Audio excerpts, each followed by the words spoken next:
স্বাগতম প্রেমানুভূতিতে। এখানে প্রতিটি গল্পে লুকিয়ে থাকে ভালোবাসা, অনুভূতি, সম্পর্কের টানাপোড়েন আর জীবনের না বলা কিছু কথা। যদি গল্প ভালোবাসেন তাহলে শেষ পর্যন্ত আমাদের সঙ্গেই থাকুন। চলুন শুরু করা যাক আজকের গল্প।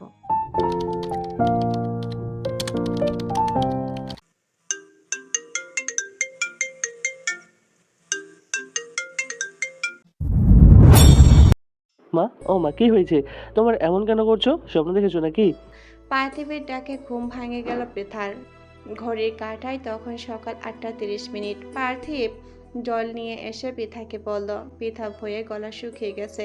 সে ছোটবেলায় মা বলতো সকালে স্বপ্ন সত্যি হয়। পিতা চোখ বন্ধ করে ঈশ্বরের কাছে প্রার্থনা করলো কবিরের জন্য। রণবীর অফিসে এসে পৃথাকে জিজ্ঞাসা করলো গতকালের বিষয়ে। পৃথা জানালো। সব কাজ ঠিকমতো হয়েছে। তারপর রণবীর আবারও কিছু জিজ্ঞাসা করলো। পৃথা উত্তর দিতে দিতে বারবার গেটের দিকে তাকাতে লাগলো। সকালের ওই স্বপ্ন দেখার পর মন চাইছে একটিবার কবিরকে দেখার জন্য। রণবীর পৃথার হাব ভাব দেখে স্পষ্ট বুঝতে পারলো পৃথা কবিরের জন্য অপেক্ষা করছে। তাই আর কথা না বাড়িয়ে বলল, আজ দাদার আসতে একটু লেট হবে, ততক্ষণে আমরা বাকি কাজগুলো সেরে নেই। পৃথা হ্যাঁ সূচক মাথা নাড়লো। কিছুক্ষণ পর কবির অফিসে আসলো। কাজের ফাঁকে একবার পৃথার কাছে গিয়ে বলল। আপনি ঠিক আছেন তো? পৃথা শুধু ঘাড় নেড়ে সায় জানালো সে ঠিক আছে। সকালে ওই স্বপ্নটার জন্য তার মন যেন কেমন হয়ে আছে। কবির একটু চোখের আড়াল হলেই পৃথা নানা রকম কাজের বাহানায় কবিরের কাছে যাচ্ছে। রণবীর সবটাই খেয়াল করলো। সন্ধ্যার দিকে একটু ফ্রি হতে রণবীর কবিরের কেবিনে গেল। দাদা, তোর সাথে কিছু কথা আছে। আমার আগেই জানানো উচিত ছিল, কিন্তু আমি সাহস পাচ্ছিলাম না। কিন্তু এখন না বললে এবার অনেক দেরি হয়ে যাবে। কি ব্যাপার? সিরিয়াস কিছু? হুম, পিঠার ব্যাপারে। ফাইলটা দেখতে দেখতে বন্ধ করে দিল কবির। তারপর সিরিয়াস হয়ে পড়ল। বলো। রণবীর বলল, দেখ, তুই বেশি ভাবিস না। আমার কথাগুলো শুধু শোন। যা হওয়ার আগে হয়ে গেছে। অতীতকে নিয়ে ভাবার মতো কিছু নেই। ভাগ্যে যা ছিল সেটুকু হবেই। কিন্তু কিছু জিনিস তোর জানা দরকার, যাতে ভবিষ্যতে কোনো প্রবলেম না হয়। কবির একটু গম্ভীর হয়ে বলল, যা বলার সাফ সাফ বলো। 7 বছর আগে যে গাড়িটা আমাদের গাড়ির সাথে অ্যাক্সিডেন্ট হয়েছিল, সেটা পিথার গাড়ি ছিল। ওই অ্যাক্সিডেন্টে পিথার হাজবেন্ড মারা যায়। কবির চেয়ারটা বসে পড়ল। চোখের সামনে অতীতে সেই স্মৃতি ভেসে উঠল। অ্যাক্সিডেন্ট হতে কিছুক্ষণের জন্য কবির আর রণবীর হকচকে গিয়েছিল। পরক্ষণে যে গাড়িটির সাথে অ্যাক্সিডেন্ট হয়েছিল সেই গাড়িটির দরজা খুলতে একটি মেয়েকে সেন্সলেস অবস্থায় পাওয়া গেল। ড্রাইভার সিটে যিনি ছিলেন তিনি ওখানেই মারা যান। তাহলে উনি ছিলেন পিতার হাজবেন্ড সহম। আর সেই রাতে অন্ধকারে যে মেয়েটিকে হসপিটালে নিয়ে গিয়েছিল কবির, ও পিতা ছিল। অন্ধকারে ভয় সেদিন মুখটাও দেখা হয়নি কবিরের, কিন্তু কবির দু হাতে আগলে রেখেছিল সেদিন তাকে। এক অজানা ভয় গ্রাস করলো কবিরকে। আর কোনো কিছু না ভেবে অফিস থেকে বেরিয়ে গেল। রণবীর বহুবার ডাকলো, কিন্তু কবির শুনল না। রণবীর রাত করে বাড়ি ফিরল। মালিনী দেবী বললেন, কি হয়েছে কবিরের? ঘরে ফেরার পর থেকে দরজা বন্ধ রেখেছে, ডাকলেও সাড়া দিচ্ছে না। রণবীর ছুটে গেল কবিরের রুমে। মাকে যেতে নিষেধ করলো। বারবার কবিরকে ডাকার পর কবির দরজা খুলে রণবীরকে জড়িয়ে ধরলো আর বারবার বলতে লাগলো, পিঠা যেন এই সত্যিটা কোনো দিন যেন জানতে না পারে, তাহলে ও হারিয়ে যাবে। কোনোদিন ক্ষমা করবে না সে। রণবীর কবিরকে শক্ত করে জড়িয়ে ধরে বলল, কেউ জানবে না। পিথাকে তোর জীবন থেকে আমি হারাতে দেব না, কথা দিলাম। কি হলো আঙ্কেল? এত চুপচাপ কেন? কিছু ভাবছো? না তো। আমাকে একদম মিথ্যা বলবে না। তুমি নিশ্চয়ই কিছু ভাবছো। না পার্থিব, আমি কিছুই ভাবছি না। আবার নতুন একটা ড্রয়িং দেখবে? হ্যাঁ, দেখাও। এটা দেখো, এটা মা, আমি আর এটা তুমি। কেমন হয়েছে? কবির বলল। ড্রয়িংটা খুব সুন্দর হয়েছে। এটা আমি রেখে দিব আমার কাছে। পার্থিব বলল। হ্যাঁ, রেখে দাও। পার্থিব আরো কথা বলতে লাগলো। কবিরের কানের সব কথা ঢুকছিল না। মাঝে মাঝে পার্থিবের মুখের দিকে তাকাচ্ছিল। কেমন যেন একটা অজানা ভয় গ্রাস করছে কবিরকে। কিছু হয়েছে আপনার? কদিন ধরেই দেখছি একটু অন্যমনস্ক আপনি। না তো, কিছুই তো তেমন হয়নি। ও আচ্ছা। পিঠা, হ্যাঁ বলুন। সন্ধেবেলা ফ্রি আছেন? হুম, কিন্তু কেন? আমাদের দ্বিতীয়বার দেখা হয়েছিল একটা কফি শপে, মনে আছে? তা মনে থাকবে না? দুজনেই তো ঝগড়া করার জন্য দেখা করতে গিয়েছিলাম। তার আগে দেখা হয়েছিল ডক্টরের চেম্বারে। হুম, সেটাও মনে আছে। আপনি হাঁটতে পারছিলেন না, আমি ধরে ধরে নিয়ে গিয়েছিলাম। আমাদের সেদিন একে অপরের সাথে পরিচয় হয়নি। অনেক খুঁজেছিলাম আপনাকে। কেন? জানি না, তবে খুঁজেছিলাম। মনে মনে হয়েছিল একবার দেখা করাটা জরুরি। দেখা তো হয়ে গেল। হুম। কেন জানেন? কেন? পার্থিবের মতো একজন বন্ধু পাবো বলে।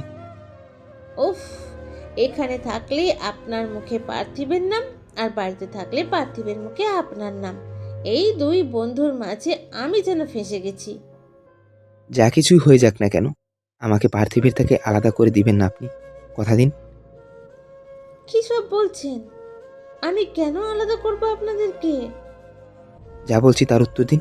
কথা দিন, কোনোদিন আলাদা করবেন না আমাদের। আচ্ছা, কথা দিলাম। এবার বলুন তো, ফ্রি আছি নাকি জানতে চাইলেন কেন? ওই কফি শপে একবার যাবেন কফি খেতে। ওকে। কেমন যেন এক অজানা ভয় গ্রাস করছে কবিরকে। পিঠা বেরিয়ে গেল কেবিন থেকে।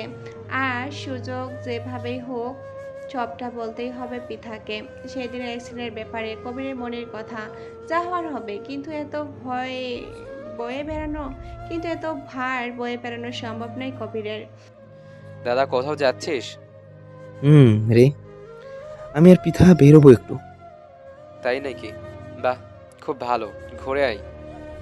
আমি পিতাকে সেদিনের ঘটনাটা সব জানাতে চাই। তুই পাগল নাকি?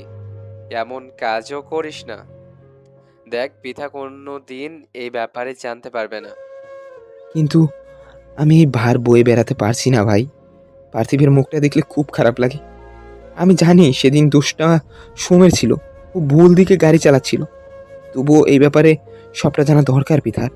আমি ওকে ভীষণ ভালোবেসে ফেলেছি। কোনো কিছু লুকিয়ে ওর সাথে জীবন শুরু করতে চাইছি না। কবির বেরিয়ে গেল। রণবীরের ভয় শুরু হলো। এসবের মাঝে পিঠা যদি হারিয়ে যায় কবিরের জীবন থেকে, তাহলে কবির যে ভেঙে পড়বে। এবার বলুন তো কি হয়েছে? অফিসের কোনো কাজের চাপ নেই। এখানে আমি, আপনি আর 2 কাপ কফি। আর কেউ নেই। এবার বলুন। ধরুন আপনি জানতে পারলেন যে আপনি যাকে ভালোবেসে ফেলেছেন তার অতীতের কোনো ঘটনার জন্য আপনি দায়ী, তখন আপনি কি করবেন? নিজেকে কেন দায়ী ভাবছেন আপনি? মানে? আপনি কি মনে করেন আমি কিছুই জানি না? কি কি জানেন আপনি? সবটা। পিতা, কি জানেন আপনি বলুন। সেদিন রাতের অ্যাক্সিডেন্টের ব্যাপারে আসল সত্যটা। আপনি মনে করে দেখুন, আপনার সাথে যখন আমার প্রথম দেখা হয়েছিল, আপনার ড্রাইভার আপনাকে নিতে এসেছিল। আমি তাকে আগে থেকেই চিনি। অ্যাক্সিডেন্টের পর আপনি ডিপ্রেশনের মধ্যে ছিলেন। তখন আপনার ভাই মানে রণবীর স্যার আমার খোঁজ নিয়েছিলেন। আপনার ড্রাইভার ওই সময় আমার কাছে এসে সবটা জানায়। আসলে সত্যি বলতে, নিজের ভাগ্যকে ছাড়া আমি কাউকে দোষারোপ করিনি, কারণ সেদিন দোষটা সোহমের ছিল। তার মানে আপনি সবটা জানেন, শুধু আমি জানতাম না। আমার প্রথম প্রথম মনে হতো আপনি বোধহয় সবটা জেনেই পার্থিবের সাথে বন্ধুত্ব করেছেন। হয়তো ভেবেছিলেন যেহেতু অ্যাক্সিডেন্ট আপনার গাড়ির সাথে হয়েছে, তাই ওর বাবার মৃত্যুর জন্য আপনি দায়ী। তাই হয়তো দয়া করতেন। তাই তখন রাগ হতো আপনার উপর। আমি বা আমার সন্তান কারো দয়ায় বাঁচতে চাই না। কিন্তু আমি পরে আপনার ড্রাইভারের সাথে কথা বলে জেনেছি আপনি জানতেনই না এই ব্যাপারে কিছু। তখন থেকে আর আপনার উপর রাগ হতো না। তাছাড়া আপনার উপর শ্রদ্ধার আরও একটা কারণ হলো, ওই সিচুয়েশনে আপনি আমাকে ছেড়ে পালিয়ে যাননি, বরং আমাকে হসপিটালে ভর্তি করার মতো সাহস দেখিয়েছিলেন। পিতা, আমি কোনো দয়া করছি না আপনাকে। শুধু এইটুকু চাই, আপনার আর পার্থিবের জগতে আমার একটু জায়গা হবে। Surprise uncle. কবির মুখ তুলে তাকাতেই দেখলো রণবীর আর পার্থিব দাঁড়িয়ে রয়েছে সামনে। কবির আরও যেন অবাক হয়ে গেল রণবীরের কথায়। তোর কাল বার্থডে, তাই এসব প্ল্যান করেছিল পিঠা। তোরা এখানে দেখা করতে আসার আগেই পিঠা আমাকে ফোন করে একটা বেকার পার্থিবকে সাথে নিয়ে আসছে বলল। কবির অবাক হয়ে তাকিয়ে আছে। এসব স্বপ্ন নাকি সত্যি? এত সহজে সবকিছু সমাধান হয়ে যাবে ভাবেনি কবি, নাকি কোনো ঝড়ের পূর্বাভাস? কেকটা নিয়ে পিঠা বলল। কাল তো সেলিব্রেট হবেই, আজ আমরা করি। কেকটা কবিরের কাছে নিয়ে এগিয়ে গিয়ে পিঠা বলল। কবিরের সব কিছু ভুলে নতুনের সূচনা করুন। কবির কেক কাটলো, চারজনে মিলে সুন্দরভাবে সন্ধ্যাটা কাটালো। গাড়িতে পিঠা আর পার্থিবকে বাড়ি অবধি নামিয়ে দিয়ে এলো কবির। পিঠা নামার সময় কবির বলল। পিঠা হেসে বলল। আমি আমার শেষ প্রশ্নের উত্তর যে পেলাম না। কাল পাবেন। পিতা হাসতে হাসতেই পার্থিবকে নিয়ে বাড়িতে চলে গেল। রাতে বাড়ি ফিরে কবির সব কথা রণবীরকে জানালো। রণবীর অবাক হয়ে বলল। তার মানে পিঠা সবটা জানতো আগে থেকে। ভালোই হলো তাহলে। তবে জানিস দাদা, মেয়েটা বুদ্ধিমতী। সেদিন তো গাড়িতে ও ছিল, তাই জানতো দোষটা আসলে সোহমেরই ছিল। আর কি কথা হলো তোদের? কবির বলল। আমি ওর আর পার্থিবের জীবনে একটু জায়গা খুঁজলাম, সেই প্রশ্নর উত্তর কাল দিবে বলেছি। রণবীর বলল। আরে ভালোই তো, কাল তোর বার্থডে, কালই জানাবে ও। এত সুন্দর জন্মদিন তোর জীবনে বোধহয় আগে কোনোদিন আসেনি। কবির বলল। কিন্তু ভাই, আমার যে ভয় করছে, পিতাকে আজ কেমন যেন লাগলো আমার। তাছাড়া আজও কেক কাটতে বললো কেন? জন্মদিন তো আমার কাল।